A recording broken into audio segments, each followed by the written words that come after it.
Good evening, everybody. I want to welcome you to Battle Creek Pride's first annual observance of Transgender Day of Remembrance, and thank you all for coming. This year marks the 15th anniversary observance of this most important day. This event, which is observed annually, was founded in 1998 after the murder of Rita Hester, a trans woman of color. Transgender Day of Remembrance has slowly evolved from a web-based project started by Gwendolyn Ann Smith, a trans woman, into an international day of action. In 2010, Transgender Day of Remembrance was observed in over 185 cities throughout more than 20 countries. Today is a day to honor the memories of thousands of people who have lost their lives simply for having the courage to be themselves. They have been victims of pointless and horrific transphobic violence. Today is a day for reflection on how far the trans community has come in its pursuit of equality and how far we have to go before social justice for trans people becomes reality. Today is a day of celebration for those in the trans community who have triumphed and embraced who they are and are living their true, authentic lives. They are courageous beyond measure and should be celebrated. And finally, today is a day of education and how we, as allies, friends, and family, can better educate ourselves on how to stand beside our brothers, sisters, mothers, fathers, and children to help create a future in which the next generation for trans kids and adults can feel safe and proud of who they are. We must each take responsibility for combating transphobia, taking a stand against bigotry and hatred, and making our voices heard. And I'd like to introduce the first speaker, Davis Nicholas.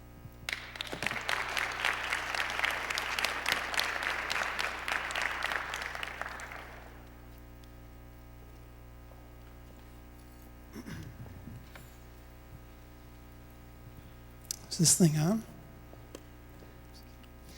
Hi, Robert. Hi, my name is Davis Nicholas, and I am a proud transgender woman.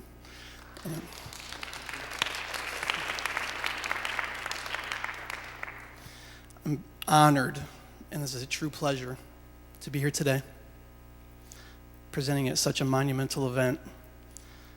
Not monumental necessarily to this community, though it is, but monumental that so many people would be here in this position of support, that so many people would be here exhibiting their bravery to live their honest existence in the face of social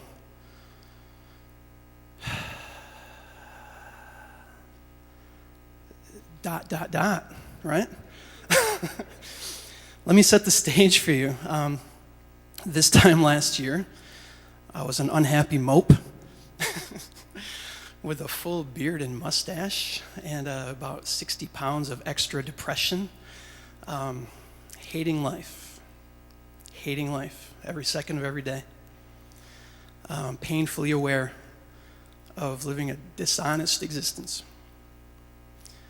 and lacking, I even hate to use the words courage, but the honesty to embrace myself, and not having the confidence in the people I had surrounded myself with to be able to accept a real me that I have come to learn in about 6 short and crazy months is the best me.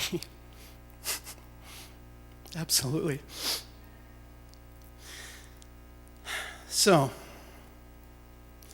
I've been blessed to be naturally articulate and to fall into some positions of privilege to get an education, and to be white in a racist society, and to be afforded certain opportunities as a biological male that I often wonder if I would be able to enjoy today had I been born with the proper equipment. And so every day I actually really am glad. I almost feel like I'm doing a disservice to my sisters to piggyback off the privilege that I never earned but was bestowed with something that I never chose for myself. And so I feel that in order to pay back that debt, I need to run my big mouth today to try to raise awareness and increase comfort and motivate and inspire people who desperately need that to step out and live a happy life. And we're doing it a little bit every day, and this goes a long way. So I want you to give yourselves a round of applause for being willing to be here when you don't have to be to support something like this.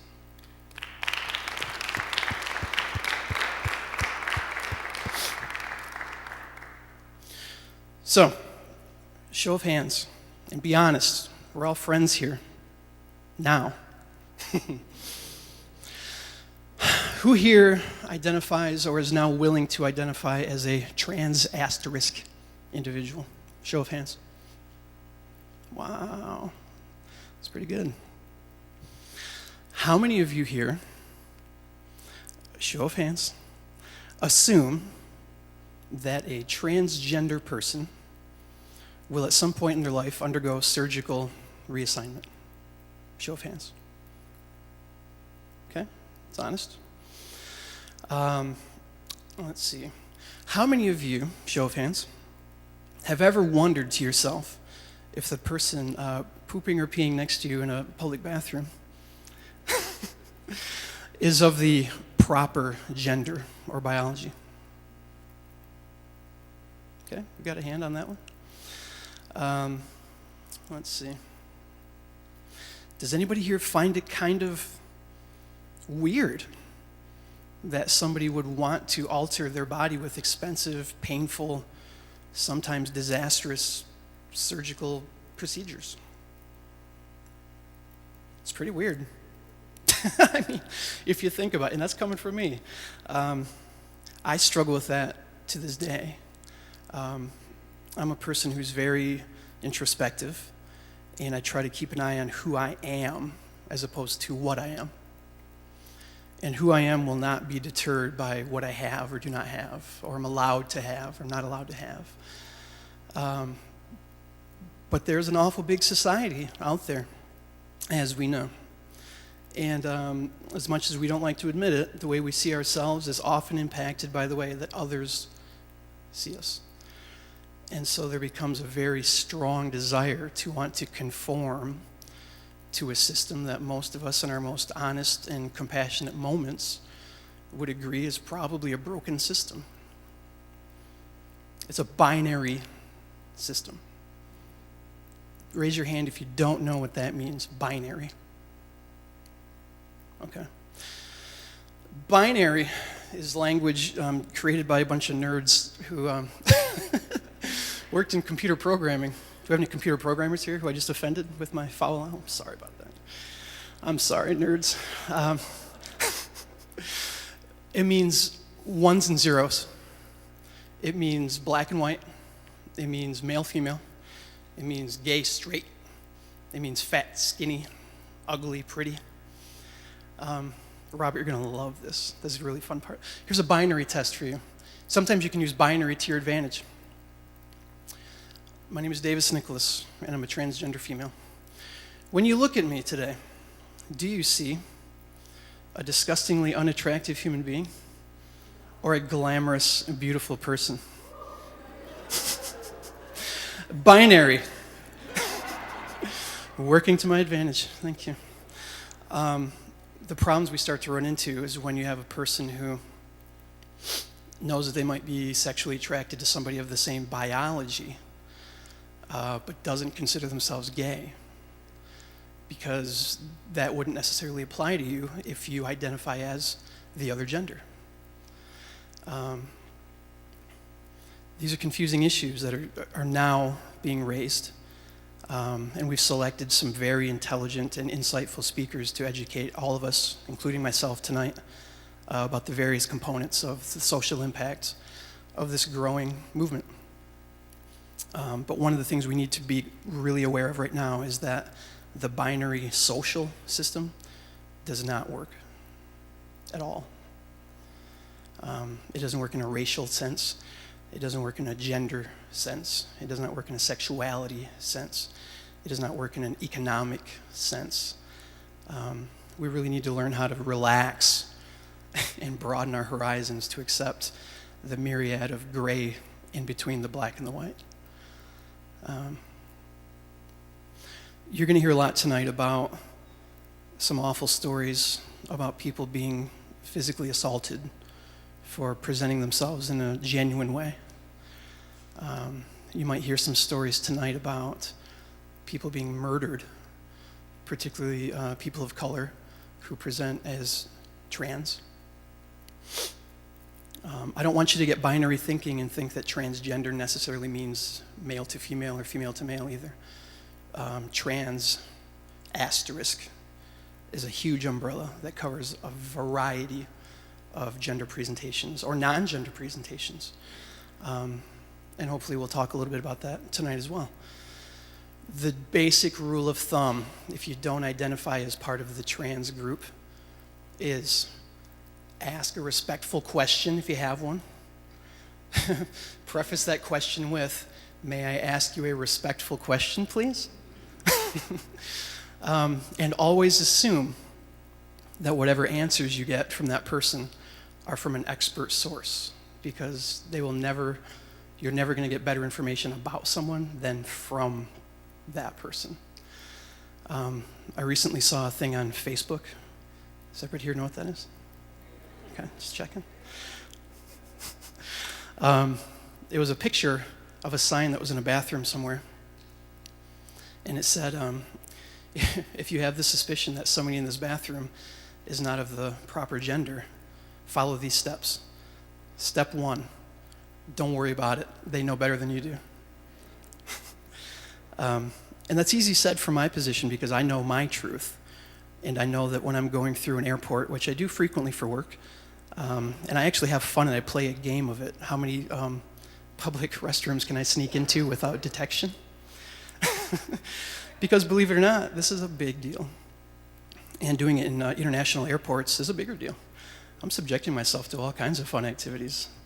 And it's really mind-boggling because I recently read in an opinion editorial in a local newspaper that a person wrote saying that this push for civil rights protections for the transgender community is surely going to result in social disaster because allowing men into women's bathrooms is going to result in sexual assaults and molestation and depravity and perversity. And there are all these cases that document such. I would be lying if I said that there have not been documented cases of people claiming trans and perpetuating these awful behaviors. I think I would also be very narrow-minded and myopic to not say that the other 99.7% of the population doesn't always mind their manners incredibly well either. So that's not me giving a pass because there's no pass required. This is fear-mongering. And I can tell you that, like yourselves, when I enter a ladies' room in an airport, I have one of two things in mind.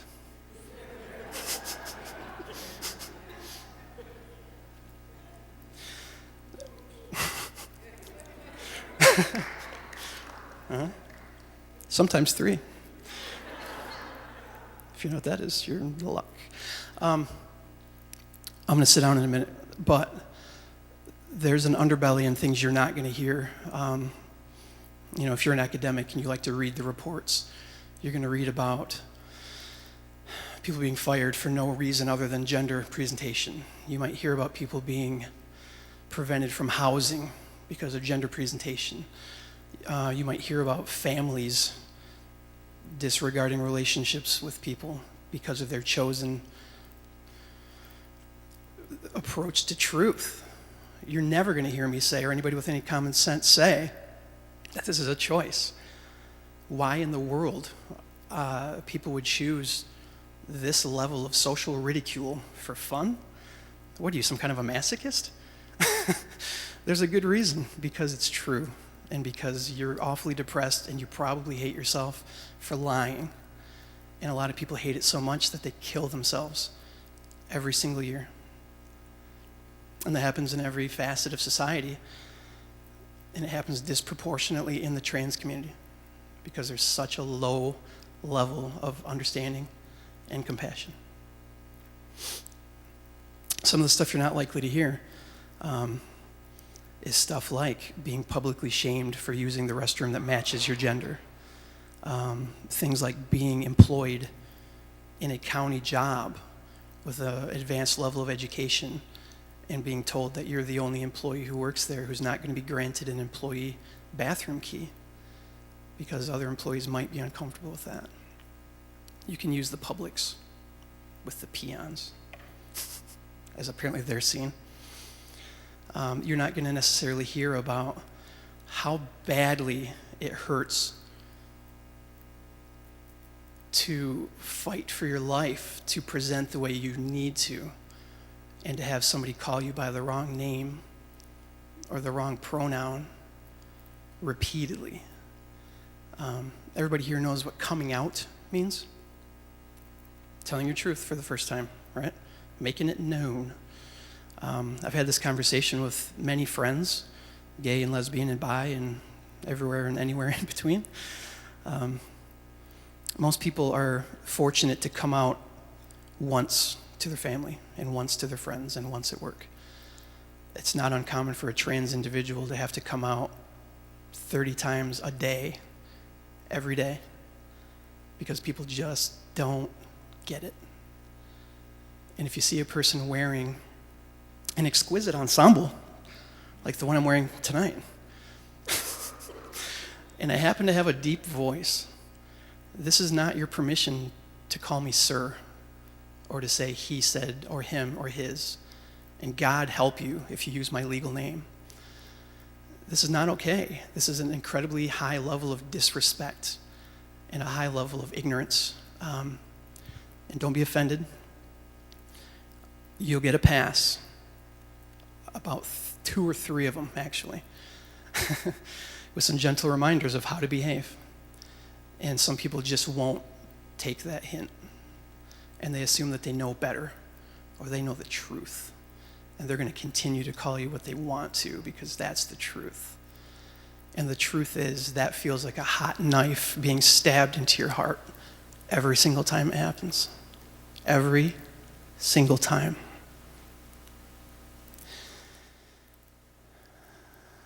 So, tonight is the first annual Battle Creek Transgender Day of Remembrance event. This is a fantastic turnout. Incredibly proud to be part of this and proud to have helped with some of the organizational details. This has been a labor of love and stress, as you can imagine. So to see it come together like this is fantastic. And I hope that you pay as close attention as possible and you leave here with more ideas and more knowledge, more compassion, more love than you came here with. Thank you.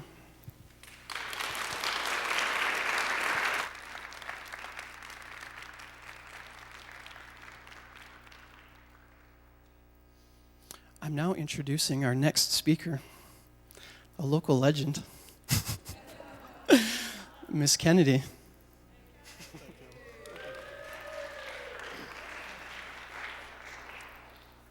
Boy, now I'm embarrassed. To start with, I want to let everybody know I am Kennedy. I don't know how many of you out there know me, but quite a few of you do, or at least have seen me around. Also, wanted to just let everybody know that yes, Davis was right. A lot of us do not ever proceed in getting a surgery done, but one of my dear friends just had a surgery a couple days ago from Kalamazoo. And from what I've been told, she's doing well. So just wanted to let everybody know that at least one of us has went to that one step. So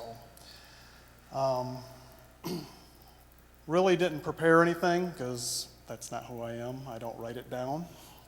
I just talk. I have been trans all my life.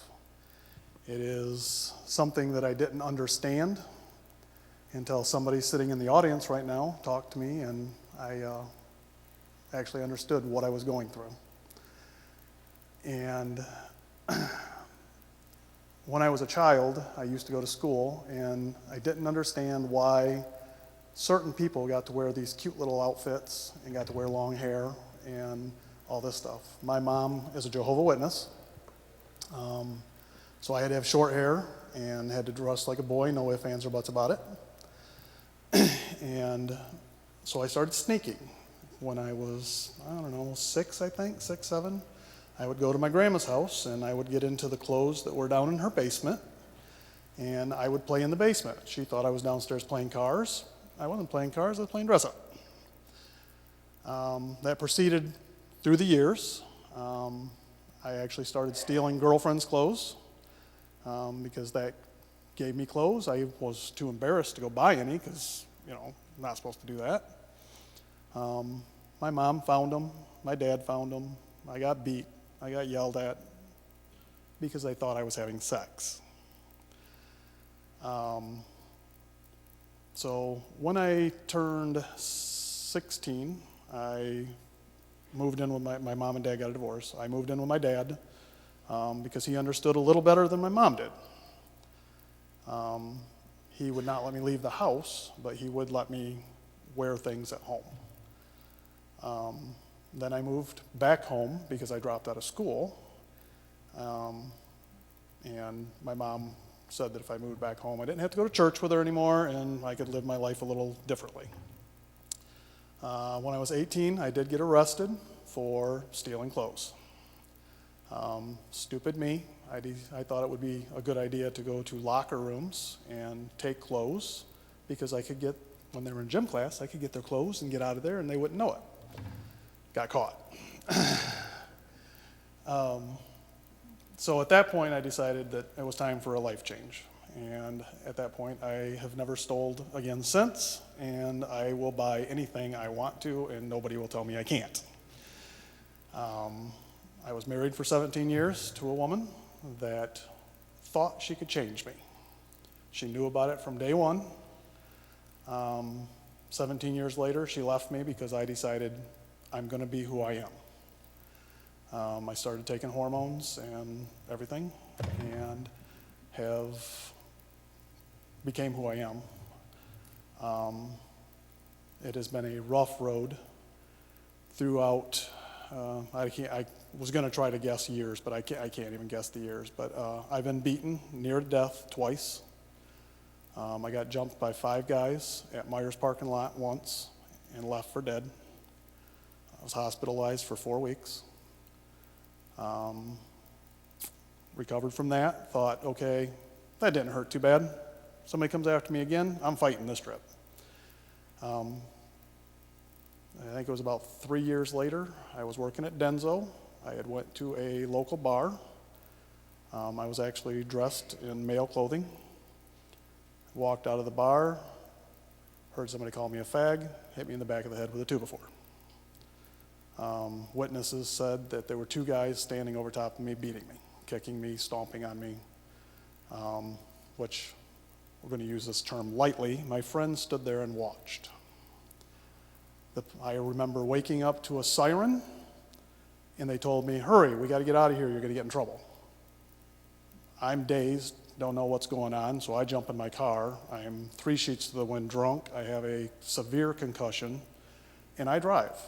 Have no idea how I got where I went. Once I got there, I was sitting there in the seat and feeling sick to my stomach and stuff, and somebody came walking in the house, and I heard them go in the other room, and they were like, who is that? And they're like, that's Kennedy.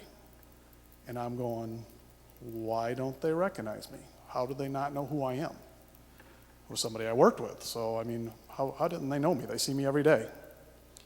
And so at that point, I decided maybe I should get up and go look in the mirror. I got up and looked in the mirror. My face was, I didn't look like me. I was covered in blood. There wasn't a spot on my face that was not swollen.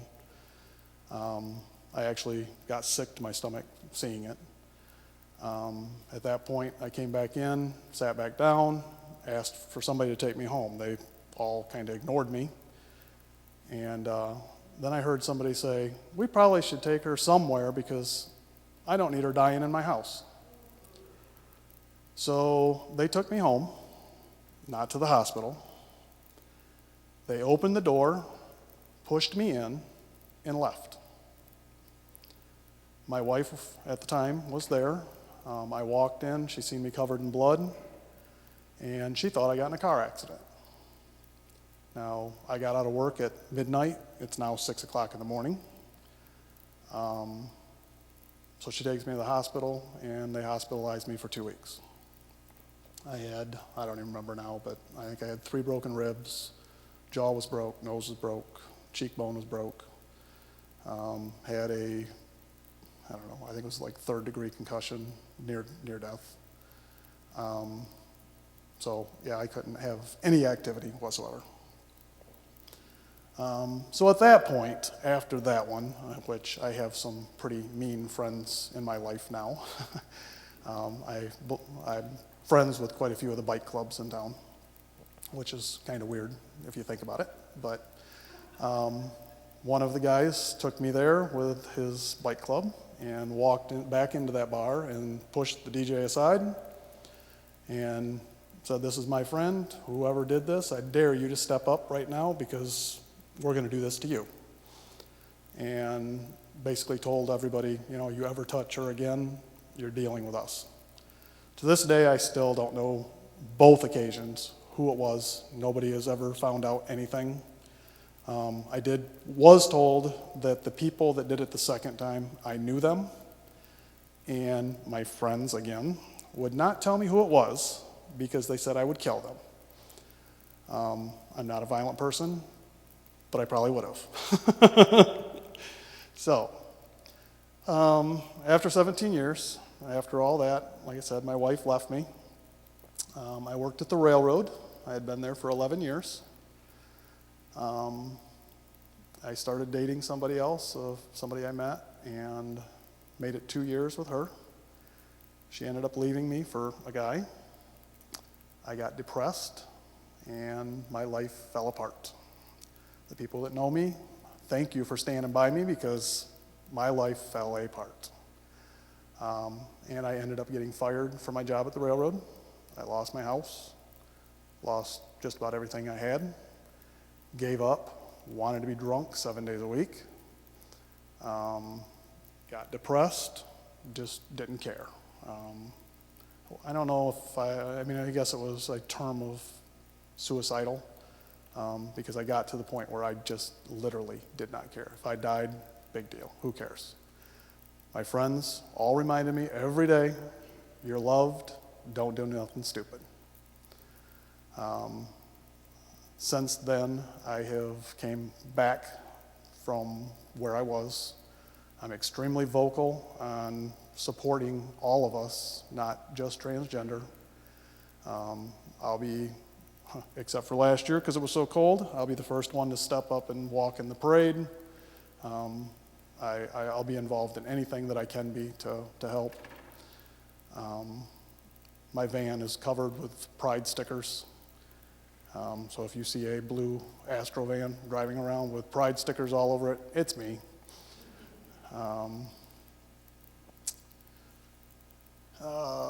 I know there was like 5 things that I wanted to talk about that you had mentioned on, and I can't remember it now.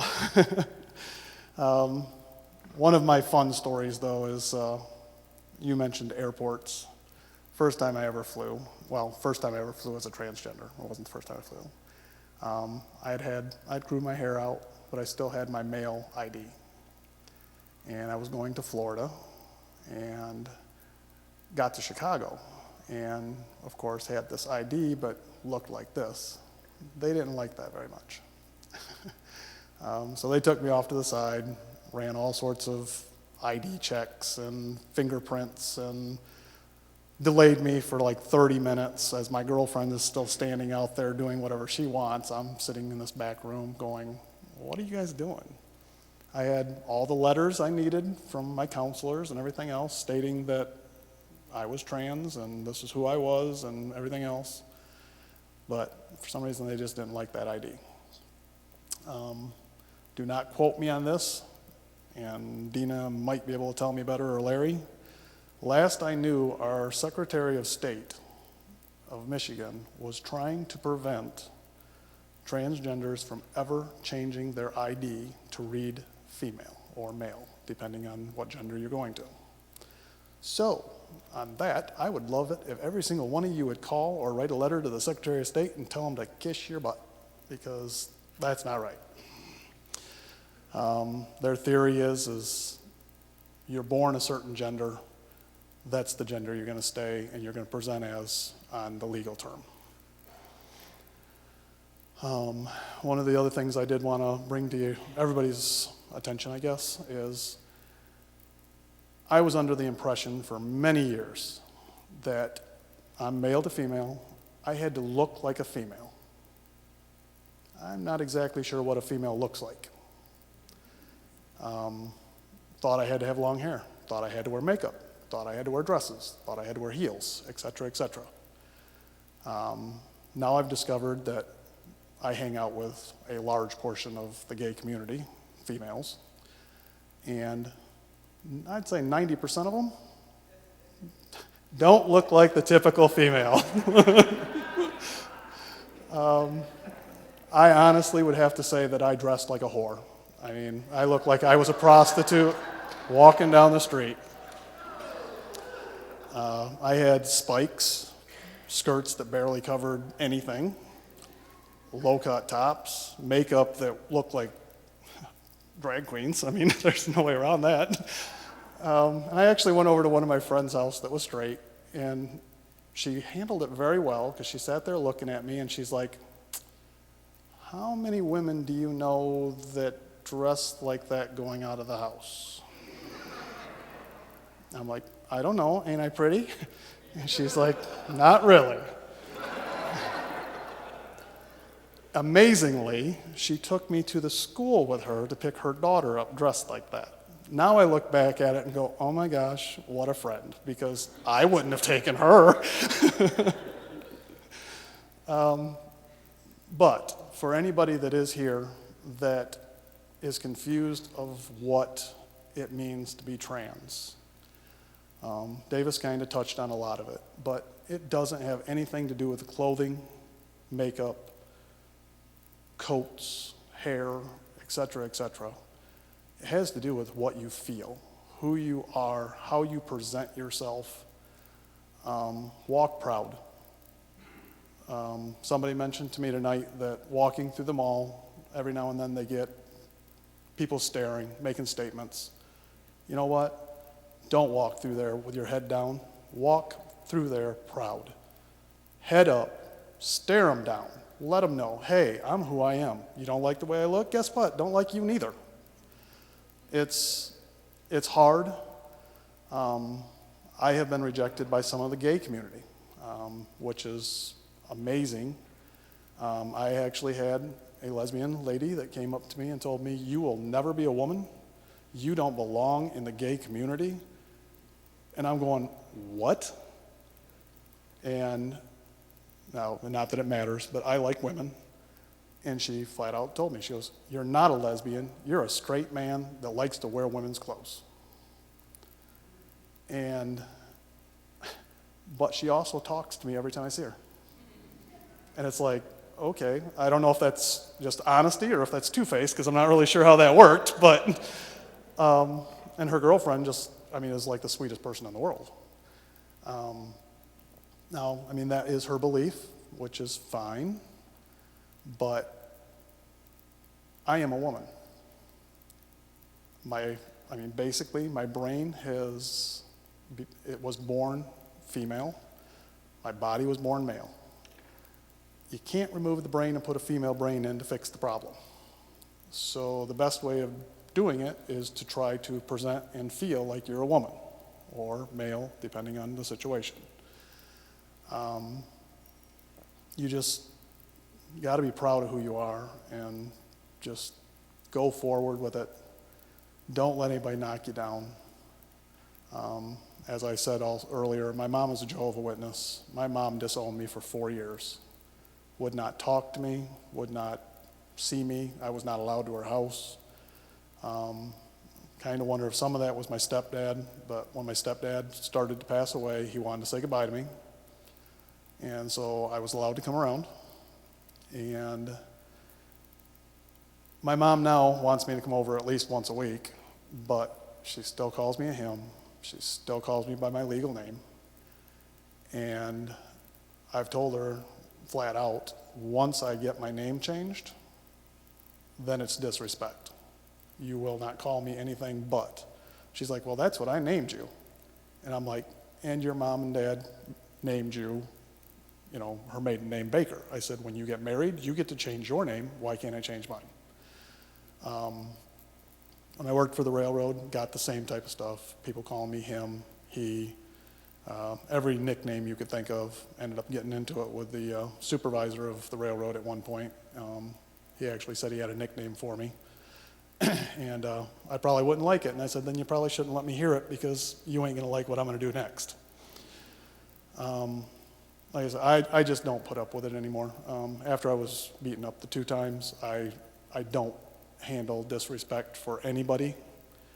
And I'm not a violent person, like I said, but I don't have a problem sticking up for myself neither.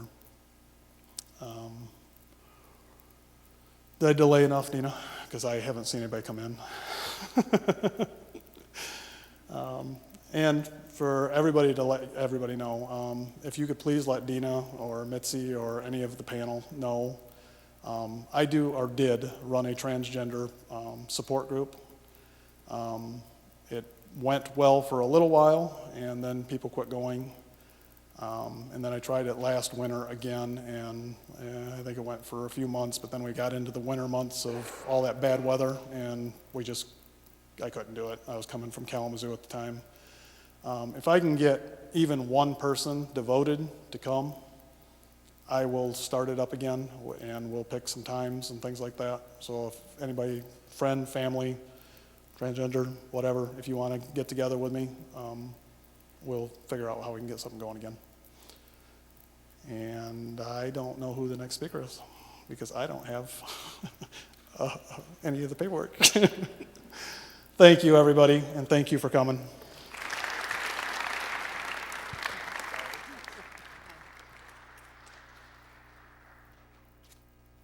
Can everybody hear me okay?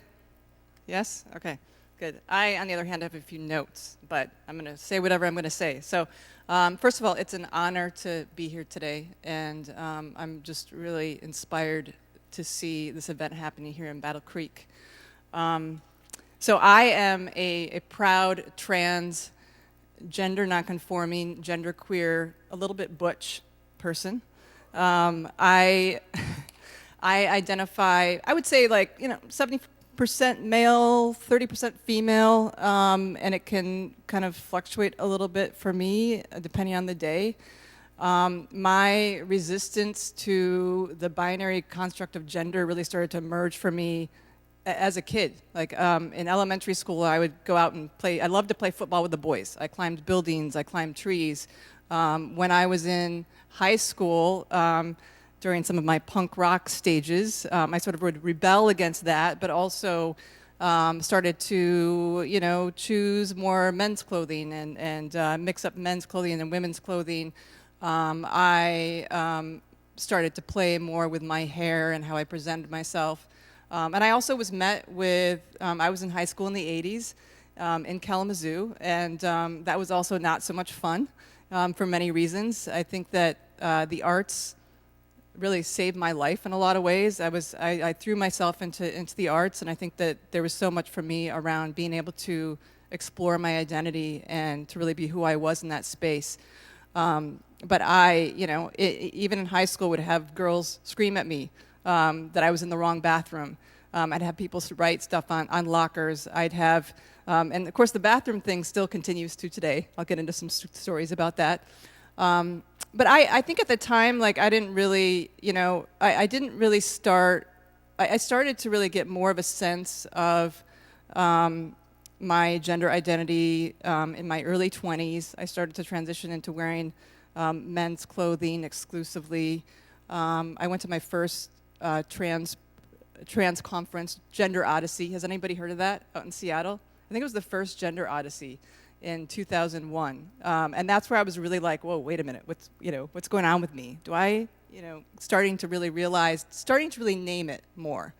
And over the years since then, I've gone through a process with myself where I have thought and been on the edge of transitioning, meaning taking hormones, having surgery, and I've decided to just be where I am right now, and to be in this in-between space, which could change at any moment. I may, I could decide to transition tomorrow. But I've been, living in this in-between space and doing work here. I moved back to Kalamazoo a couple years ago. I had the opportunity to live in a number of really progressive cities, Seattle and Chicago, Boston and New York. And so it was kind of abrupt, even though I grew up in Kalamazoo. It was hard coming back here. And scary in a lot of ways, because I do work as an educator, and I ended up doing work as a guest artist I've toured around about 26 different schools in Kalamazoo County. And luckily, the person who books me is an ally. So I've gone into these schools where I go in and I meet with teachers and who, want to shoot me with their eyes. With parents who are totally freaked out by me, and I generally have to work twice as hard, I feel like, to prove myself. Once I do, people sort of get over it and they realize they like me and they sort of become more of an ally. I find that the adults are where the struggle is. The adults, the parents, the teachers, the administrators, the kids generally, particularly I work with kindergartners through 12th graders. I also teach some classes at Western. Elementary age school kids are usually just I come in there and I stir stuff up, and they're trying to figure out, well, are you a boy or a girl? They don't quite. They want to put me in this binary box. Kids are like, well, you sound like a girl, but you look like a boy. So what's the deal with that? And then I try to kind of break it down for them. They're like, okay, I love you. Yeah, and they're fine. They move on. I had at one of the schools I work at in Kalamazoo called Northglade Montessori Elementary. I was walking down the hallway a few weeks ago, and one kindergartner walks past me and says, "Hi, Mrs. Sohn." A couple seconds later, another kindergartner says, "Hi, Mr. Sohn." A couple seconds later, another kindergartner says, "Hi, Sloan." So there's a lot of beauty, even though it's challenging and it's hard. There's a lot of beauty in it, and then also, I work with young people who I think it's exciting to meet somebody who lives outside this binary construct, somebody that for maybe some of them can connect with. I have some students who in second grade who teachers who have expressed who may be trans, and I've started to do some anti-bully transphobia work in some of the schools because of the relationship I've been able to build with some of the teachers, and so that's really exciting. That seems like exciting progress and makes me feel inspired.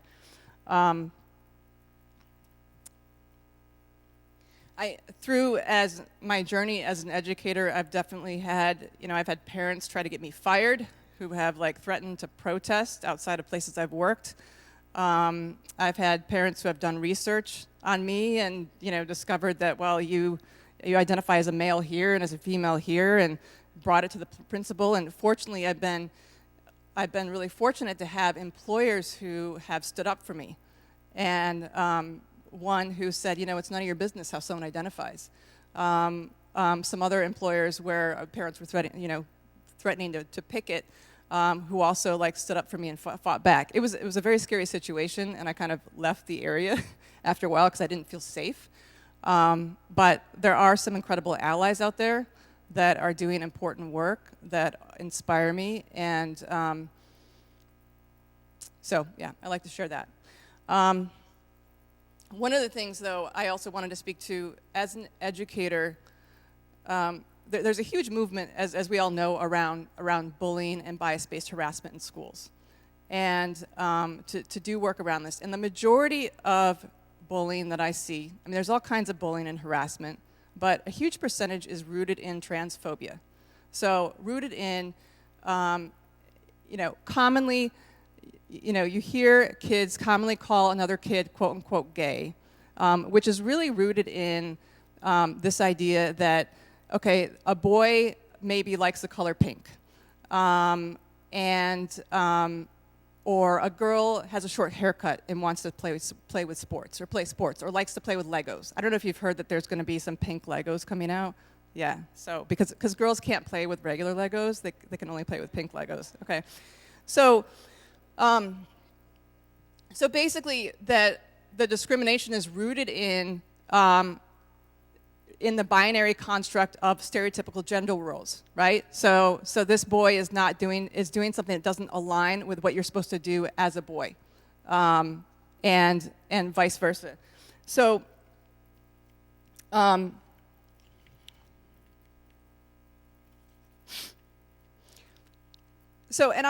wanted to connect that to what's happening with the Elliott Larson Civil Rights Act. How many of you feel like you're really familiar around what's happening right now?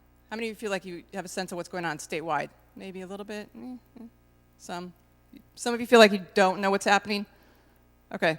So basically we have a state civil rights act called the Elliott Larson Civil Rights Act, and right now it doesn't include protections for LGBT people. There's been 2 bills that have been introduced. One that was introduced in September that had inclusive protections, so that would mean sexual orientation, gender identity, and gender expression. Last week, a bill was introduced by the GOP,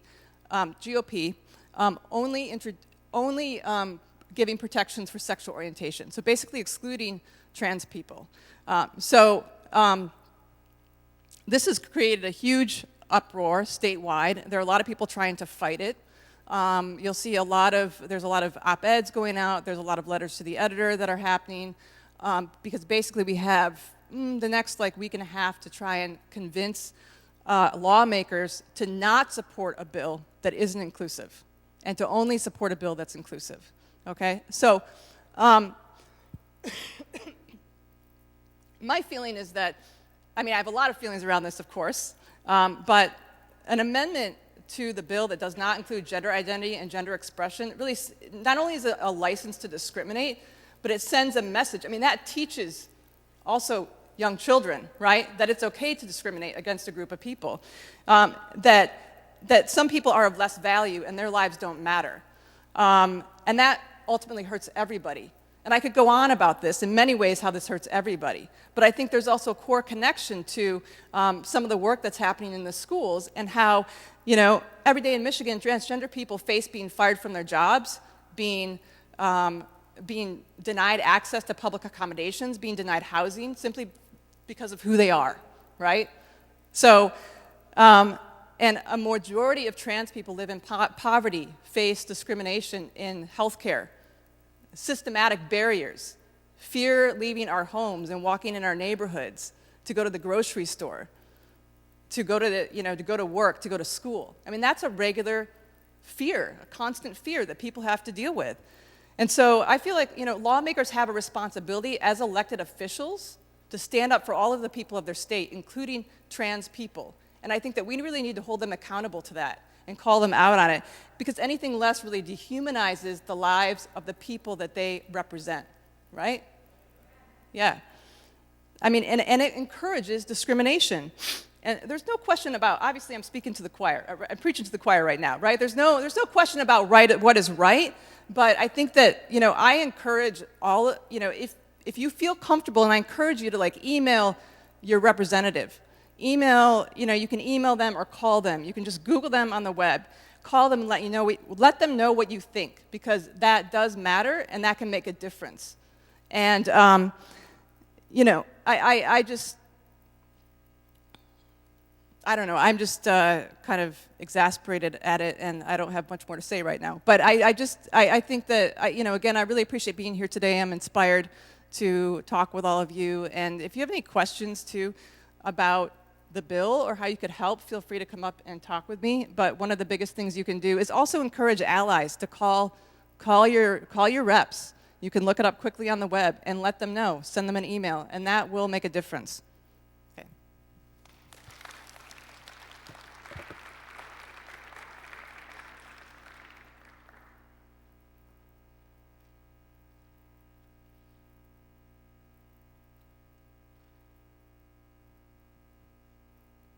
Good evening. Oh, it's on. Okay, great. My name is Joel Newsom. I am a female-to-male trans man from Kalamazoo. I'm also a writer. And Dina and Davis tapped me to write a poem for this event.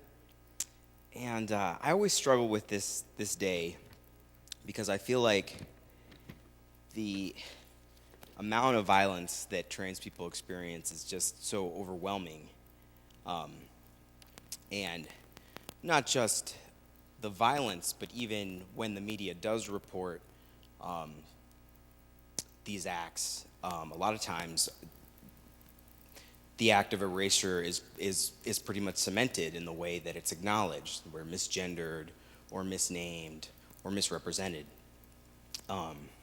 So that to me is why this day is so important, is because if nothing else, today we can honor the people that we've lost in a way that really sees them and honors their true struggle. We speak your name. Even the newscaster tries to wipe you away. Your choices for fame, murder plot, punchline, sensation for deadened hearts. This version of you, a blurred likeness, an empty tribute to every territory you work to reclaim. Your mother enters the frame, a badge, a suspect, a friend, each testimony a token tossed to shout you out of your strange beauty. But today, we speak your name. Remember each destiny made manifest, offer an exit for every wound, a veil for each blossom bruised. Thank you.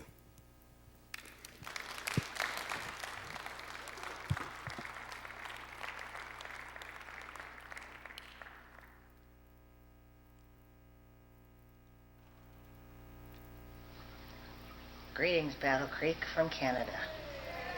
My name is Michael, and I just wanted to share a few words with you today on the National Day of Remembrance for transgendered individuals who have sadly been lost to abuse, bullying, and violence. Many of the crimes committed against transgendered individuals are heinous crimes, some that we can't imagine people having to go through. But what I'd like to focus on today is the positives for transgendered individuals. So much has changed over the last 20, 30 years in how we are treated, the legislation that's coming about. Even in the state of Michigan right now, there's a debate, and we need to really contact our legislators to have them cover every grounds of equality for people, including transgendered individuals. But what I'd like to think about is focus on transgender pioneers like Christine Jorgensen, who was an actress from the late 1950s, who had the opportunity to work with Dr. Benjamin, who's actually the gentleman that brought transgender into the vocabulary and became a recognized thing that many people go through. And she was very outspoken. She was really an advocate way beyond the years of most people. We also have Kate Bordenstein, who's a great author, who's written many books about gender issues. We have Lauren Cameron, who's an amazing photographer, and all the work that he's done. And of course we have Chaz Bono lately, who came out very publicly with his change. And all of it comes down to is the opportunity to be who we are. And I would really like to celebrate all transgendered individuals and thank our LGBT brothers and sisters for the support that they offer us and the determination, the perseverance, the hope, the strength, and the smiles that we all need and we all deserve from each other. I've gone through my transitioning since about the age of 48. I am thankful to have a son, and I'm now thankful for my new life that I have.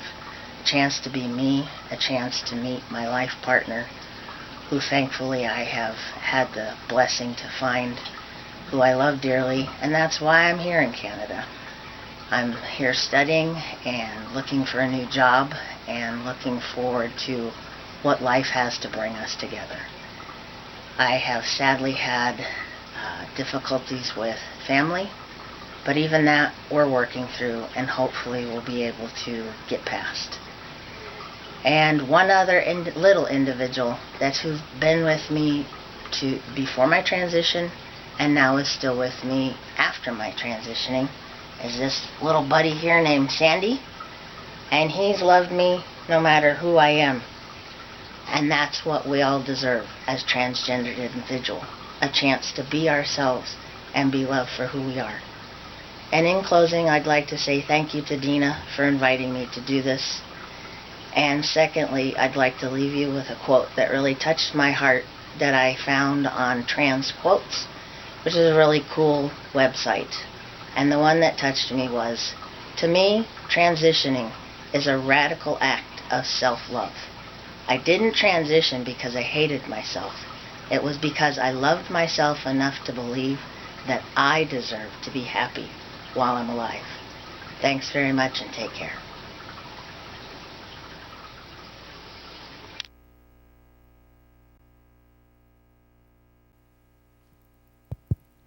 Fantastic. Okay.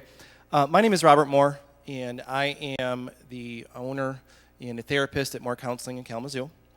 And my dear partner, Davis, who you met earlier, I'm going to tell you the story about when we met.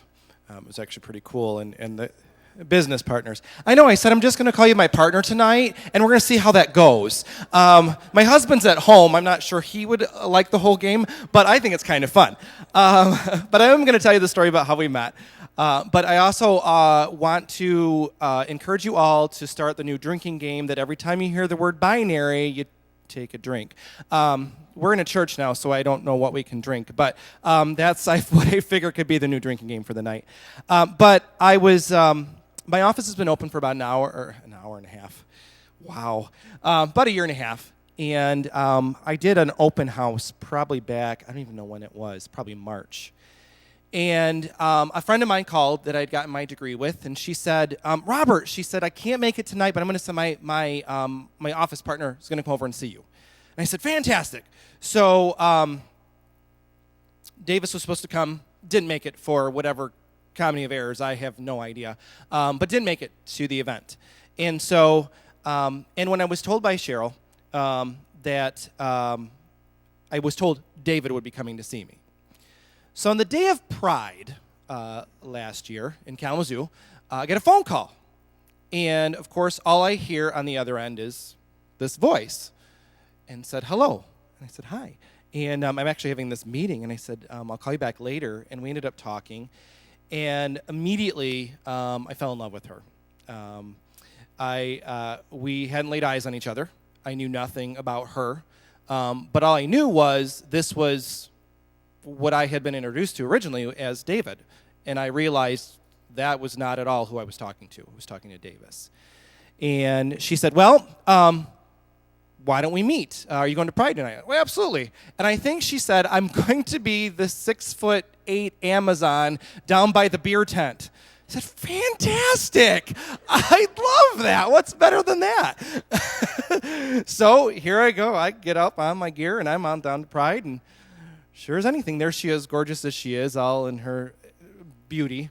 And the rest is history. I fell in love with this person to become my working partner. And it took about, I don't even know, about 3 weeks in, and I said, and what Davis didn't mention in the beginning is she's one of the most talented therapists I know.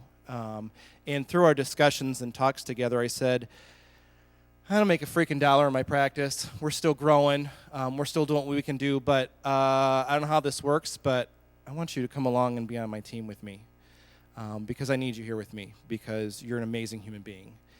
And what I was asked to speak about today was what it has been like being a cisgender person working with trans population.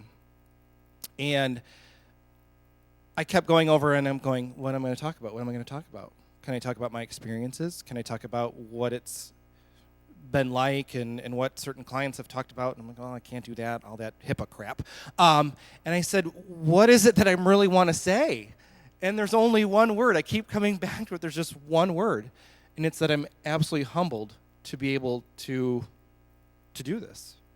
When I started my office, someday you'll get to read my book, by the way. Someday you can. But the title of my book is 35 Years Straight, Gay Forever. I was someone who came out at 35 years of age as gay. Don't ask me why it took so gosh darn long. But because I'm as gay as the day is long. Yes, thank you. We've talked about this. I can't hide it. It's me. But I spent all these years hiding behind something that wasn't me. I didn't understand it. I mean, I've heard all these words tonight. I didn't understand it. It was unclear. I didn't know. I mean, I will tell you, I had distinct stages for me. And it was a journey. It was a path I had to take. It couldn't have happened in another way. I can look back and wish and wish and wish that I was able to be who I have always been back then, but I wasn't. I've been married twice to a female. I'm on marriage number 3. And this time it's the way it has been supposed to be for me. And the one thing that I can pass along is, as a therapist working with, why I decided to start my office was I was working in the schools for 13 years, and I said, I've got to do more than this. School is not feeding what I need. You can get so far with students, and I did all the great stuff. I did the academic stuff. I did the scholarship stuff, all the jazz, getting to graduation. I was a coach. I was a teacher. I did all that. But, there's a part of our job that we get to do actual counseling with students. But we can only get so far because ethically we just can't keep going and keep counseling them, and we can't set up appointments every week to come in and talk for an hour. It just doesn't work. You got 400 kids to talk to. And I said, I got to do more. I'm going to open a counseling office. And I decided at that point, if I'm going to do this, I'm going to do it that fits me and fits who I am and fits what I believe in. And that was the primary focus was to be working with the LGBT community. And definitely wanted to keep the T on that alphabet soup that we all have. Because I realized, in the LGBT world that, just as Kennedy said, LGB forgets the T. I always said they look at the T as the dirty stepchild. And it's such a crying shame to humanity that is the way it's looked at. And I can't tell you how angry it makes me as a part of the first few letters to realize what's the hell's wrong with you that the rest of them don't count. We need to embrace everyone. Anyone that wants to be in our alphabet soup, we want to embrace them and be a part of their life and let them be a part of ours, because my life is made better by including everybody I can, especially in this population. I don't want to leave anybody out. And so our office has said, this is what we're here for. And I know, as a business person, I know I have limited myself. I have limited what I'm able to take in. People will not come see us. They will not talk to us. I had a post the other day on Facebook that I had the most derogatory, nasty comment that was made about the fact that this is one of the things we focused on. It didn't take me 3 seconds to delete that comment because I said this is not what I need in my life and anybody else's life. But I I stand by this, but I also know that I am losing business because of this, but it does not matter to me because this is what I believe I was born to do, to be honest, and now I have an incredible partner in crime, and hopefully as we grow can keep bringing in more people that just love this population and love working in this field. But I'm going to cut this shorter. I was going to tell Dina, I was going to talk for 45 minutes. I had a keynote speech that I just did a week ago. I'm going to cut the 45-minute speech down to about 2 minutes. I talked to a group of high school students just last week, and what the speech was on it was #TrueYou, because everybody hashtags. I hashtagged for the first time, I'll admit it. I hashtagged for the first time about 3 weeks ago when I was promoting doing this actual keynote. But the whole conference was all student leaders from around the state. It was about 160 kids up north. It was beautiful up there. But it was #TrueYou. And I had to figure out what I was going to talk about. And bottom line was this. I came up with 3 things, and I said, this is what it's all about, becoming the true you. And I gave several stories. I got permission from some of my old students and some folks I had worked with. And one of them we talked about in the very, very beginning was about a young lady who came in my office, and she said, I'd gotten to know her. Long and the short of it, she'd been diagnosed bipolar at a very young age, which I think is a crying shame to humanity. But she had been diagnosed as bipolar.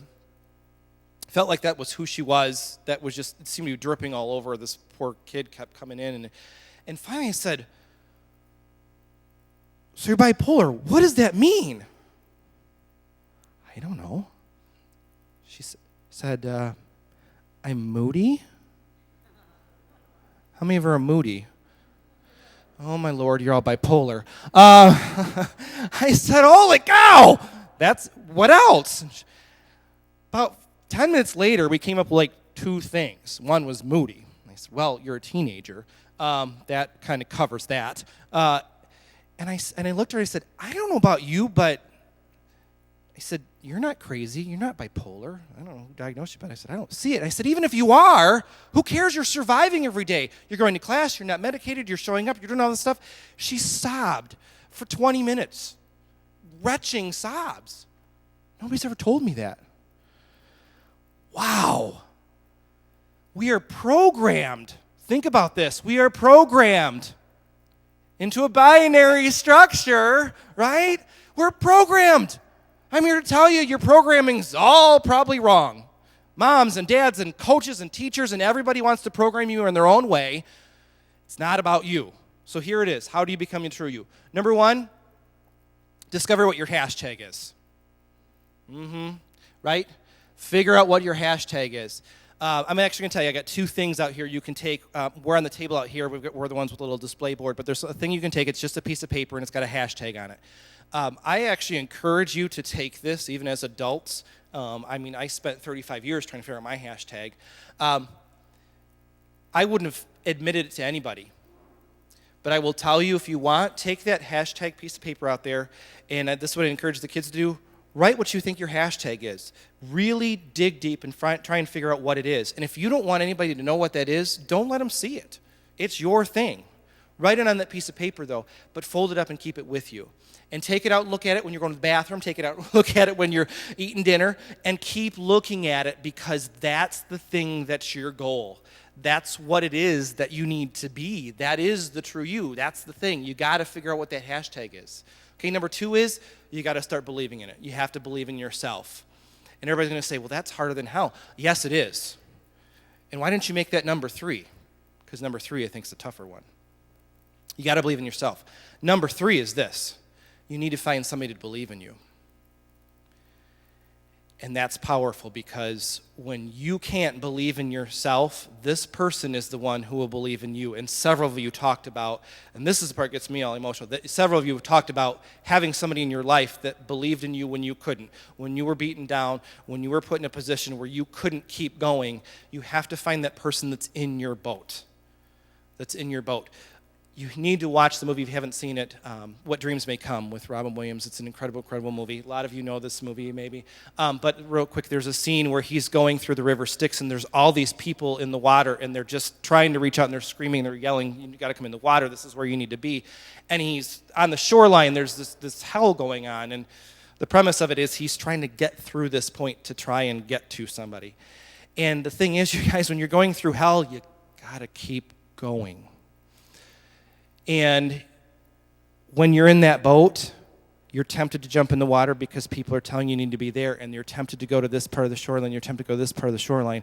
Well, the movie, it's a key scene, but the person in the boat is the one to save you from jumping overboard.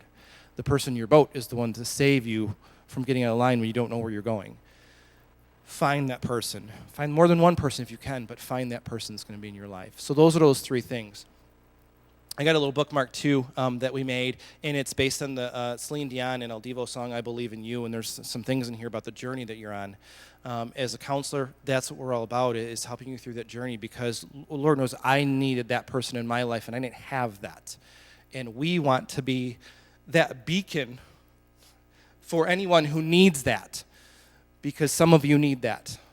If you know people that need that, you have them find us. We'll talk to you. It doesn't matter. We will make a way to find help for you and support for you. But those things are out on the table there. It gives the three things about discovering who you are, your true you. The hashtag's there. I'm serious. Take that if you want. Let that be a part of you. We also have things out there, just the little information thing. If you want to be on our email list, you can fill that out and throw that in there. We're also giving away a free visit tonight if you want that. So whatever, fill that stuff out.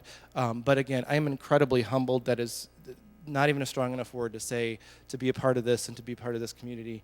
Thank you very, very much for letting us be here. And in our office, we have a phrase, and I believe in it thoroughly.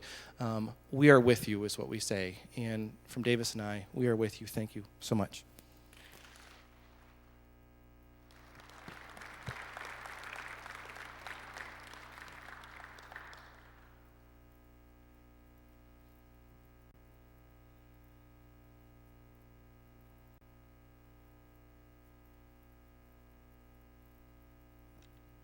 Hi, everyone. How are you guys? My name is Eva Steele. Some of you guys may know me as Eva Angelica Stratton. I've been asked to come tonight to talk a little bit about my story and a little bit about performing on stage and how that's affected my life and my transition. I could probably talk for a really long time, so if I run over time, just wave a hand and I'll shut up. But first, I want to talk about where I grew up. I grew up in a very small town of Ithaca in Gratiot County. I have a very loving, strong family. We are pretty big.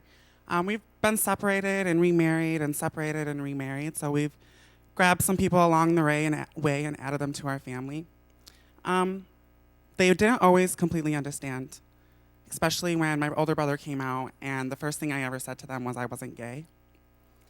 A few years later, it was Mother's Day, and I had actually was working at a salon, and I had shut down the salon for the day, and I brought my mother up to East Lansing for a treat, and we did a whole full day in the salon, and then we went out to dinner afterwards. At that time, I had a different drag name, and that was in the time of MySpace, and she busted me. She was like, MySpace tells us a lot, Eva Angelica Allure, and the first thing that came out of my mouth at that time was, I don't want to be a woman. And at this point in my life, I felt like my entire life I've done nothing but lie to my mom, and now, in the two opportunities in my life that I had to be able to open up, I lied to her again. That set me up for a huge travel along life that has been up and down. It's been great, it's been sad, it's been amazing, it's been horrible. I wouldn't change any of it for an instant. But something that I learned is that if I cannot be honest with myself or I can't be honest with my mother, I cannot be honest with anyone for that matter. And I'm the type of person that I love people. And I know that I'm on this world to be loved and to love someone. And if I can't be honest with me or with them, then that's never going to happen. And those horrible times that I find myself in, I'm going to continue to find myself there unless I can just open up and be honest. So with that being said, drag was introduced into my life. I started in 2006. I moved, when I was 17 years old, I crawled out of my mom's bedroom, or my bedroom window. And I left my mom a note and telling her that her and I deserved to be treated like princesses and queens, and we weren't. And if she wasn't going to step up for me, then I had to step up for myself, and I could no longer watch her put herself through it anymore. I graduated high school May 2006. The very next day, I came home from my overnight party. I packed my car. I said goodbye to my grandmother, which is my heart and my soul. And I packed up, and I moved to East Lansing. by that Sunday, I was completely in drag, and the doors just started opening up left and right for me. I truly thought that, okay, I finally figured out who I was. I finally have my outlet. I finally can be comfortable. I can enjoy myself. I can show the world who I am. And then when it's all said and done, I can go back and I can be a part of the real world again. And it just was never enough. It was, for addicts, it's like that first time you hit that drug. You're never going to get that high ever again. And that's how it was. I kept doing it and kept doing it and kept doing it and kept doing it, and I still do it in hopes that I would eventually fill myself with whatever I was looking for. And I was shopping with my brother about 4.5 years ago. Back in 2007, though, I randomly one night showed up at his house and I had told him that I thought I was transgendered. At that time, I had no idea really what that meant. I just knew that I didn't want to take this off at the end of the day. That wasn't something that I thought about. I never really thought about putting it on. I just thought about putting on what made me feel more comfortable. So I started to transition, and I got into a relationship, and then I stopped. And I got out of that relationship, and I graduated college. And I got into another relationship with a trans man. And being with him, he really kind of helped me to get out into the real world and be comfortable with who I was. I was shopping with my brother in Meyer, and he finally stopped and looked at me, and he was like, "You're confusing everyone, Eva." And I was like, "What do you mean?" He was like, "Well, you're wearing a pink shirt. Your hair is really long. You look like a girl. You're wearing skinny jeans with flats, and you're carrying a purse. You're confusing everyone, and you're wondering why everyone is looking at you and why everyone is not understanding you, because you're not presenting yourself in the way that you want to be seen by everyone else." I was presenting myself just what I thought was androgynous, what I thought was what I could do at the time, because honestly, I was scared shitless, excuse my language, to put it all on and to walk out into public. I walk on stage, and when I'm on stage, I'm a completely different person. I love being out there, and I feed off of the energy. But to take all that makeup off, even though I still have makeup on, it's opening myself up to something else that I never thought I was capable of actually dealing with, what was going to come back from it. So I started with my brother, and I actually, a few weeks later, I was in Walmart, and I had a gentleman follow me into the bathroom and then bang on my stall as I was going to the bathroom, telling me, "You're in the wrong bathroom, you're in the wrong bathroom. Did you know you're in the wrong bathroom?" At that point, I decided that even though I don't see a complete woman when I look in the mirror, that's not what everyone else is seeing, and that it's okay. I still look in the mirror and I'm not complete. There's still lots of things I see about myself, lots of things that aren't even physical, things that I work on and I'm trying to work on and I'm recognizing every single day. But at that point, it was for me to realize, okay, I can do this. I'm supported by friends and family across the world who love me and support me. I have fans who love me and support me. And if I'm walking into Walmart and I'm being chased into the bathroom because they think I'm a woman in the man's bathroom, then I should probably just go to the women's bathroom. And if they chase me out of there, I'll address that when that happens. But fortunately, that's never happened to me. Thank God. So with that said, I kind of, started getting more into my transition. One of my exes and I, the first trans man that I dated, we were together about 2.5 years. We decided to pack up and to move to Grand Rapids for new opportunities. I wanted to be a makeup artist, and I wanted to be able to see life and to be able to enjoy things a little bit more. And I kind of felt like being in Lansing, I went through this transition where they all saw me as this really confused boy, that I felt like I really couldn't blossom into this woman because I constantly felt like they were, in the world of entertaining, they never let you forget anything. When you're on stage and when you're off stage.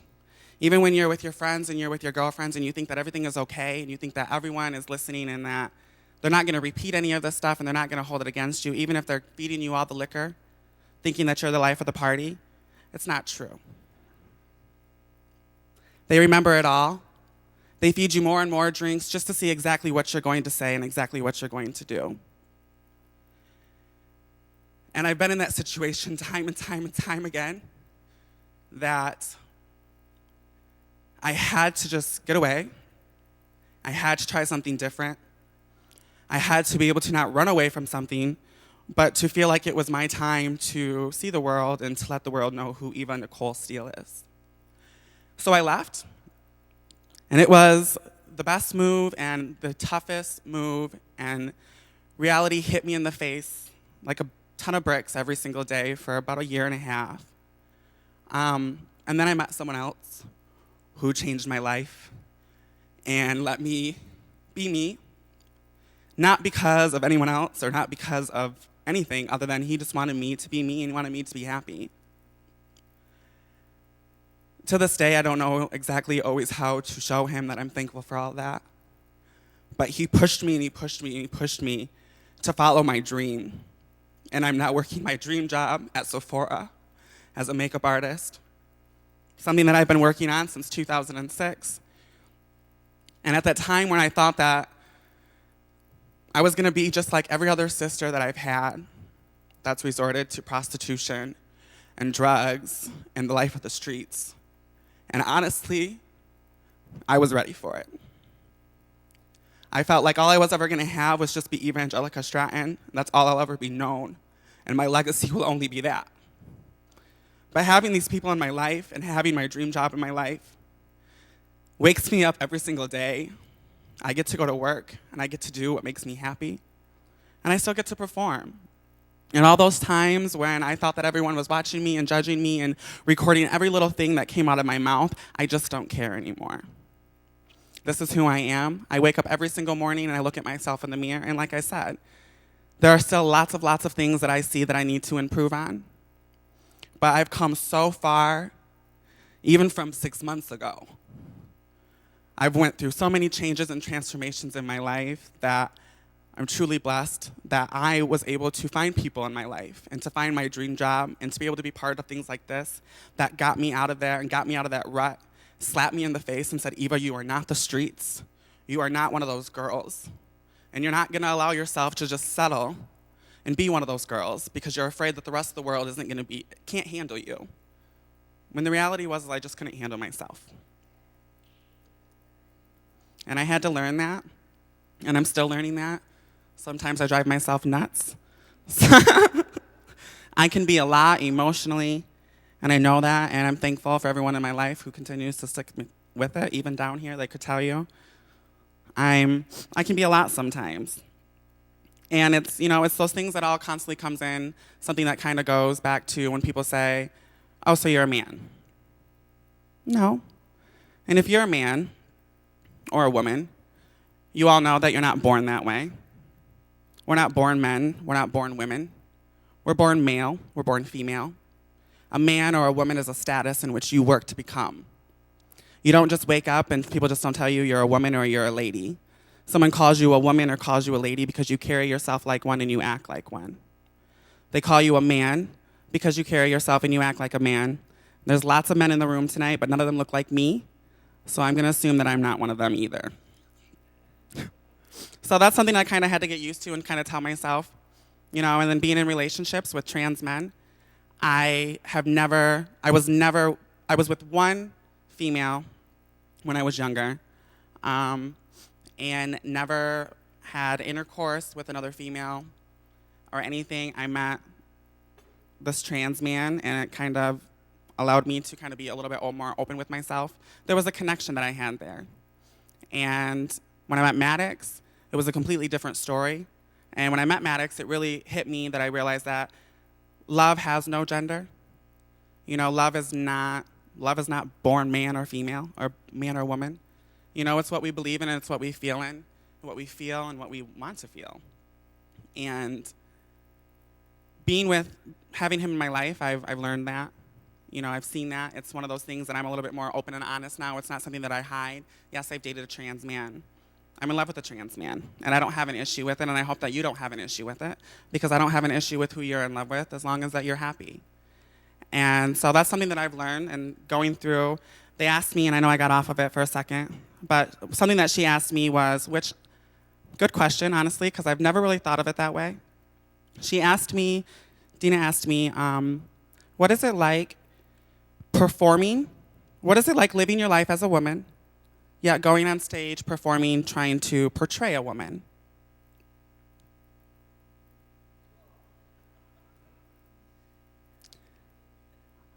I don't know if deep's the right word, kind of caught me off guard a little bit because I've never thought of it that way. And I think that goes back to like what I was saying, that it clicked in my head that this was just more than what this was. I would sit backstage with hundreds of girls, yearly, and I would see how happy they were to be men or how happy they were to be whatever they wanted to be. And I was that girl that wanted the party keep going as long as it possibly could because I just didn't want to take my makeup off. So I guess it goes back into that. It's never really am I on stage trying to portray a woman. That's not the thought that's in my mind. What I call it is day Eva and night Eva. There are things that I would do on stage as quote unquote night Eva or Evangelica Stratton that I would never, ever do as Eva Nicole Steele or in my real life or in my job. I can tend to be provocative and quote unquote sexy on stage. That's not really my personality. I'm not that person that am confident and sexy and provocative all the time. And it's that time that I can kind of just let everything down and just kind of have a little bit of fun. And so yeah, I never really thought about it as trying to portray a woman, yet living my life as a woman. It was just, even though there's lots of people watching, there's no one really watching, and I'm in my bedroom and I can just have fun at this moment. And that's kind of really what it is. And that's why I love the stage, and I'll probably never leave the stage. But so yeah, I just wanted to say thank you, Dina, and everyone for having me here. This is something first that I spoke at MSU for a little bit on a panel. But this is new for me. So thank you guys for taking the opportunity to ask for me to come and listening. It definitely sets things into a new perspective for me as day Eva and night Eva. So I want to say thank you all, and drive home safe. Okay. All right, we're good to go. All right, for this Transgender Day of Remembrance, I was asked to share an honest account of my love for my daughter. So I'm truly excited and humbled to have the opportunity to speak about my child and the great love I have for my child. I want to begin by thanking BC Pride, Dina Spencer, and Davis Nicholas for this opportunity, and thank you all for being here to share in my very intimate and very vulnerable experience of being the mother of a transgender child. With the exception of a couple phrases in my story that have the boy pronoun he where it is appropriate, I will be using the girl pronoun she and referring to my daughter as Vita. The first two questions people have when I choose to open up and share Vita's gender transition are, how does she know so young? And what if this is just a phase? So I will use these two questions to help describe the phases of my young daughter's life. Phase 1, I love surprises. I love giving them as much as I love receiving them. I love the excitement, joy, and anticipation on the giving end, and I love the excitement, joy, and specialness felt by the receiver of the surprise. That is why I chose to keep Vita's sex a surprise, why we chose to keep Vita's sex a surprise for the delivery room. Steve did a fine job of keeping up the suspense as the nurse had to ask him 3 times to announce the sex of our baby. It's a boy. Vita was a sweet baby, calm, observant, snuggly, and silly. As she became mobile, one of the first things she went for was a small plastic bin which contained some of my beaded necklaces. Naturally, I thought that was the sweetest thing because it just meant she loved her mama. And Steve didn't bat an eye at this behavior. In fact, he said something profound. He said, if that's what he likes, then that's what he likes. The only other behavior that I feel is worth mentioning at this age is Vita strongly preferred women in her life as opposed to men, the mom and the grandmas, as opposed to dad and the grandpas. As we move into phase 2, which is simply age 2, Vita's fascination with accessories continued. Why do I not have sweaty palms? Vita's fascination with accessories continued. She found great joy in exploring my jewelry drawers in hopes of discovering something new and shiny and sparkly. My thoughts and feelings regarding this behavior? If that's what he likes, then that's what he likes. Vita's preference for women over men continued in phase 2, and that concludes phase 2.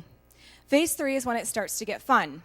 Her ongoing attraction for colorful, pretty, sparkly things expanded into wearing headbands, pins, and flower pattern bathing suit tops from Grandma's drawer. Vita also put her pajama pants to effective use on the top of her head, representing her hair.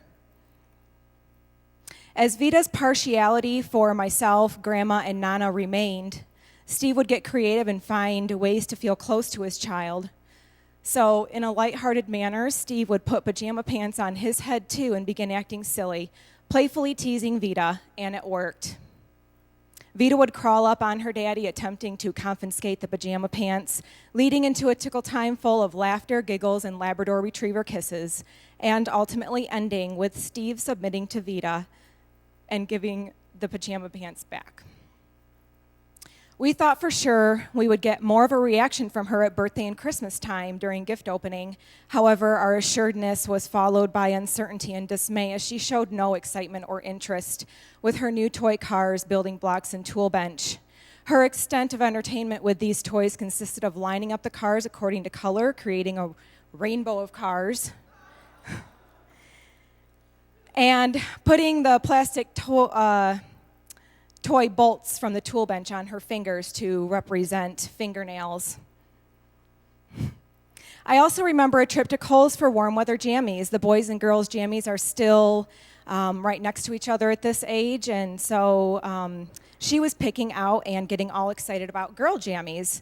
And I thought this was silly, so I took a few pictures to send to Daddy, and then I told her to put those back so we can pick from the boy choices. Her social world was also expanding as she began preschool. Her propensity towards girls became more pronounced as the friends she chose to play with were girls. After noticing the consistency, I asked her, "Do you ever play with boys at preschool?" She said, "Sometimes, but not really. I like to play with Natalie and Lily. They are my friends." Preschool also broadened her creative ability as she began designing her own jewelry using pipe cleaners, thread, color-dyed pasta, and foam beads. She produced so many necklaces and bracelets I lost count. In an effort to explore other interests, we enrolled Vita in soccer. The teams are divided into boys and girls, so unknowingly at the time she was on a boys' team. She would have fun when we practiced together at home, but would withdraw and not participate in practices and games. When I questioned her behavior to try and understand why she was acting completely different when playing with the team, she said, "Because they're not my friends." On one particular game day, she saw one of her girlfriends and said to me, "Mommy, I want to play with Isabel. I want to be on her team." So I explained to her that Isabel is a girl, and she is on a girl's team, and you are a boy, and you are on a boy's team. By the end of phase 3, considering all of her tendencies and expressions, I pretty much thought I had been blessed with a sweet little artistic boy that might be gay. Both Steve and I were totally cool with the prospect of having a son that's gay because if that's what he likes, then that's what he likes. All of her dispositions and assertions from phase 3 carried into phase 4. Accessorizing, designing her own jewelry. The pajama pants hair graduated to a more sophisticated hand towel, which offered a number of different styles. Fancying females over males and her authority figures and friends. Steve and I feeling puzzled and disappointed yet again at birthday and Christmas. And then something magical happened. Steve took Vita to her first trip to Toys R Us. He let her lead, and he followed her lead, and she discovered the pink aisle. Her excitement over a princess dress and fairy wings was undeniable. She was intoxicated with happiness and joy. Truly, it was the very reaction we had anticipated the last couple of birthdays and Christmases. We were beginning to understand why we never received her genuine joyful repercussions. We weren't giving her what she liked. The unearthing of the pink aisle also changed my perspective on what jammies she chose at Kohl's. So this time around, I showed her all of her choices. Her eyes about popped out of her head and her voice elevated a few octaves. During this time in phase 4, I was still thinking we were just nurturing the feminine tendencies of our son that's probably going to be gay. We both felt there was no harm in allowing her to wear girl jammies and have girl toys to entertain her. We were doing it in the safety of our home, and after all, if that's what she likes, then that's what she likes. It wasn't long before she gave us another surprise. Mommy, I wish God would have made me a girl. I wonder what that means. Phrases like this persisted and soon became prevalent. In the beginning of July 2013, she and I were discussing her birthday, which is in August. I asked her what she wanted for her birthday, and she looked at me with a super serious face, and she said, Mommy, for my birthday, I want all-girl clothes, and I want to wear them all the time. Phase 5. Finally, after 5 years, we get to experience the desire-filled elations of our daughter on her birthday. It was glorious and fulfilling to hear her squeals of excitement as she unveiled her new girl clothes. She's digging in the dirt and building campfires with her dad. I finally see her gravitate towards Steve, and it's a beautiful sight.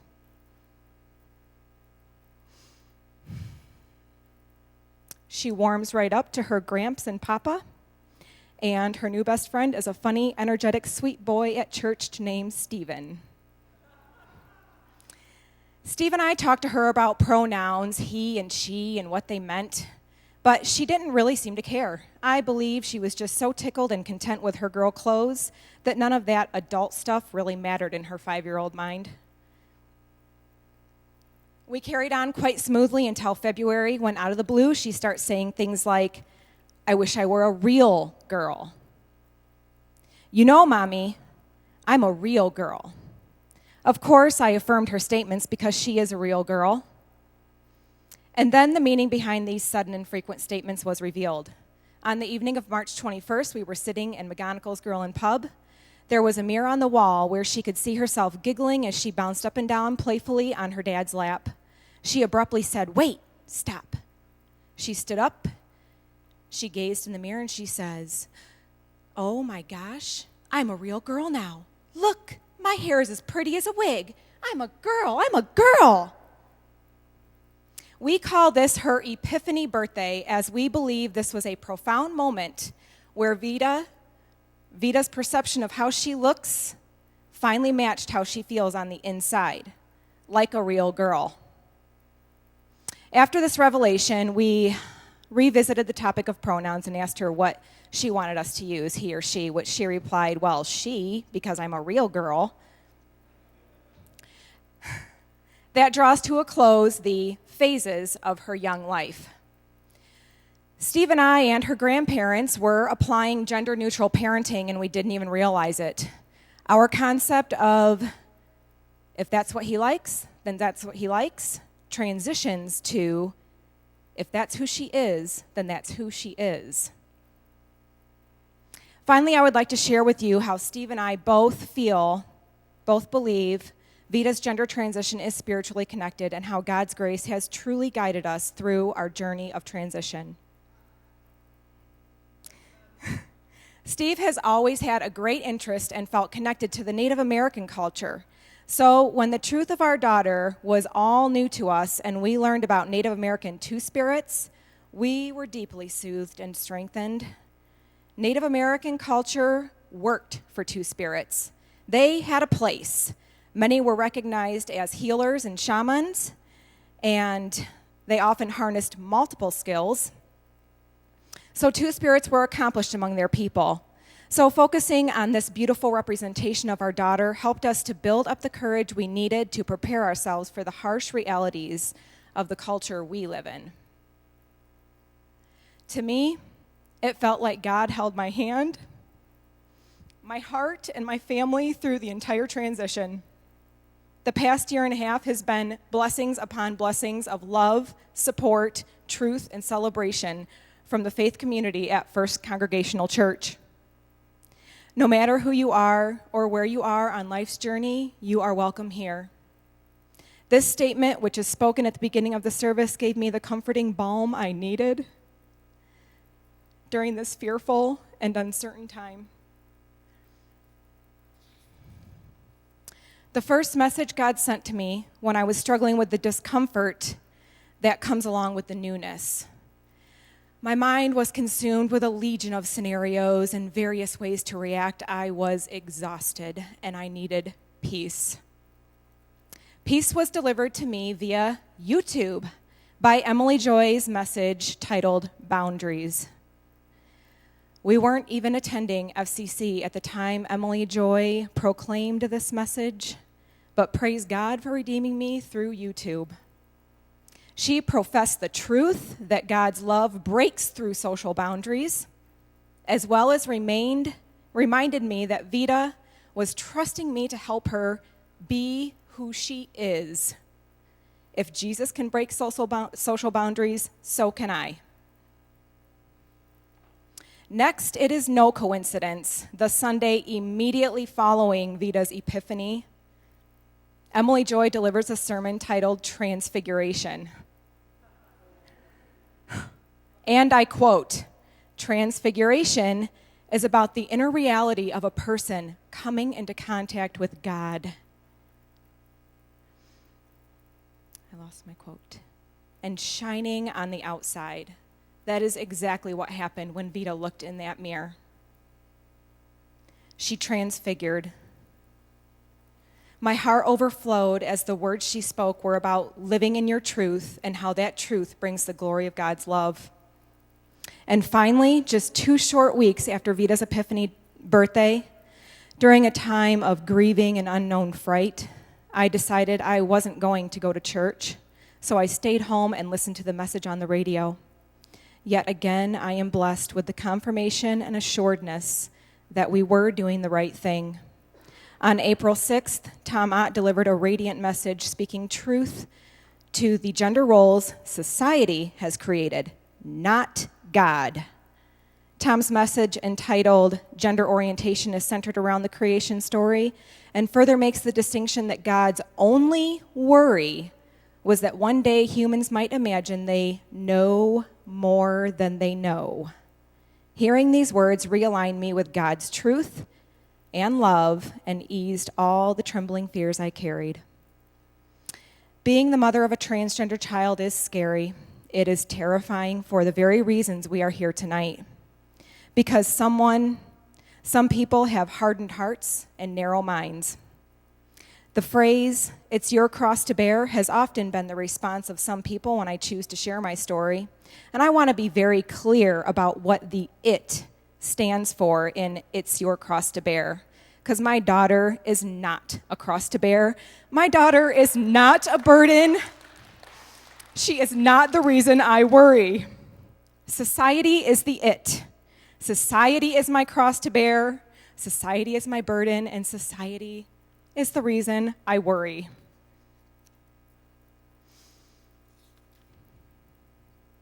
My family chose the path of truth.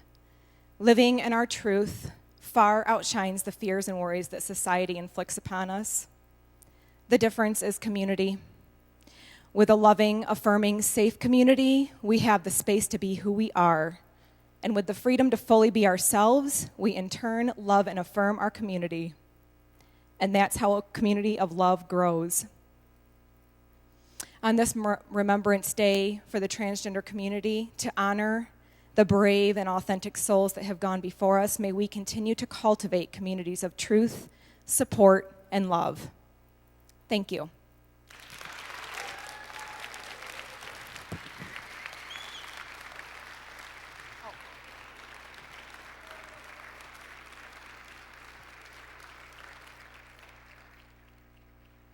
So these have the 3 YouTube sermons on them if you want to grab them after the service. Thank you.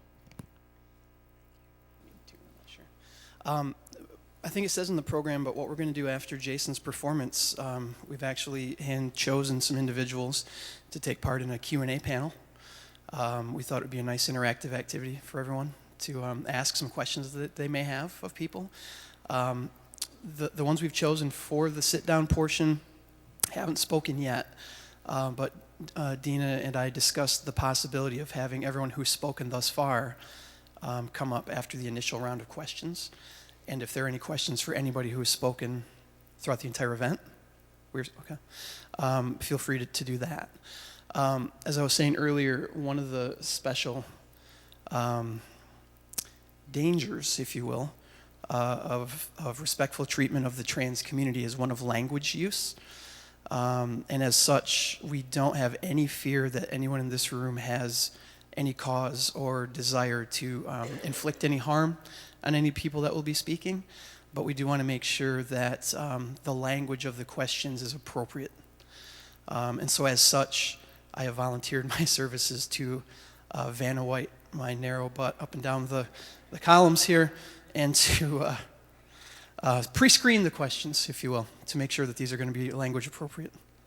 And I hope that's not disrespect to anybody. That's just for a protective and respect measure for the people who have chosen to speak. I don't know that I do. I may. Hold on.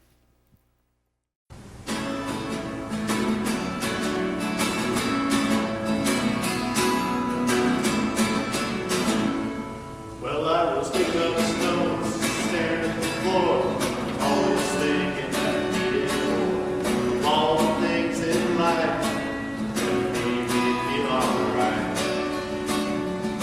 Well, I was settling down, filled with regret at the end of the journey I had started yet. The mirror's reflection was a man that wasn't me. He said, I'm coming down to the end of the line, and my heart's been broken about 1,000 times. But I've learned to live with the sadness and regret. Well, I hit a lot of lumps on the way down the road. I got a busted back in the heavy load. Well, the years have passed me by, couldn't lay my best. Well, I just didn't know it yet. Well, I sat back and I thought for a while. What he said, well, it made me smile. Only because he was wrong about life this whole time. Well, what he said, well, it may be true. Everyone's got hard times to go through, but it's pain that lets us know we're truly alive. And it's hard when you get to the end of the line. If your heart ain't been broke, you ain't lost your mind. We ain't done nothing, someday you might regret. And you can't hit once if you don't go down that road. And you won't find friends till you carry that load. Well, the way that it all might end is not been said. Well, I just didn't know it yet. Well, it's when I decided to change my life. I decided to break free. And though it may feel strange sometimes, well, that man in the mirror looks a lot like me. Well, when I get to the end of the line, I hope my heart's been broken about 1,000,000 times. 'Cause I love people that were sweeter than the finest wine. And I hope I take that winding road. I hope I find me some friends that'll carry the load. I may lose, but I'll always do my best. I've been alive this whole time. Well, I just didn't know it yet.